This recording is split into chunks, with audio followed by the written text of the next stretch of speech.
பாவமற்ற இருதயத்தை தருகிறார், புதிய இருதயத்தை தருகிறார், புதிய ஆவியை தருகிறார்.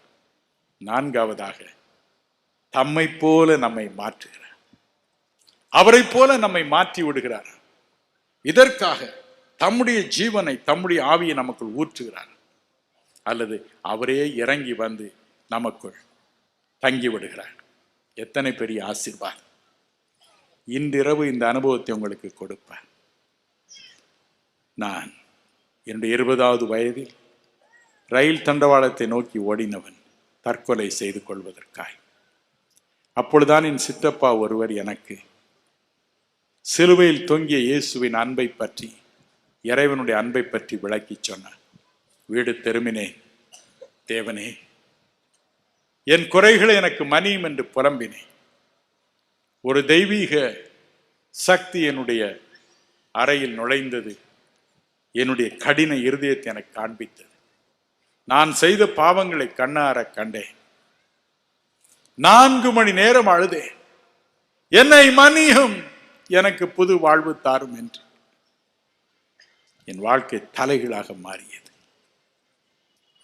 அதன் பிறகுதான் வேத புத்தகத்தை, விவிலியத்தை எடுத்து வாசிக்க ஆரம்பித்தேன். தேன் போல தெவிட்டாத தீங்கனியாக அது இருந்தது. இறைவன் மனிதனோடு பேசின விந்தை என்ன? மனிதன் தேவனுடைய குரலை கேட்ட விந்தை என்ன? இதுதான் என்னை அதிகமாய் தொட்ட. நானும் கதறினேன், தேவனே, நான் உம்மை பார்க்க வேண்டும், உம்முடைய குரலை கேட்க வேண்டும், எனக்கு மனம் இறங்கும் என்று கதறினேன். ஒரு நாள், 2 நாள் அல்ல, 7 வருடங்கள் கதறினேன். 9/10/62 வந்தது. அந்த இரவு 12 மணி வரை ஜெபித்தேன். எனக்கு வேலை இல்லாததினால் நான் ஜெபிக்கவில்லை. நல்ல வேலை இருந்தது, நல்ல இளம் மனைவி இருந்தாள். என் அன்பு மகன் பால் அப்பொழுதுதான் பிறந்தார். அன்பான பெற்றோர்கள் இருந்தார்கள். எனினும் எல்லாவற்றுக்கு அதிகமாக என் இருதயம் தாகத்தினால் நிறைந்தது.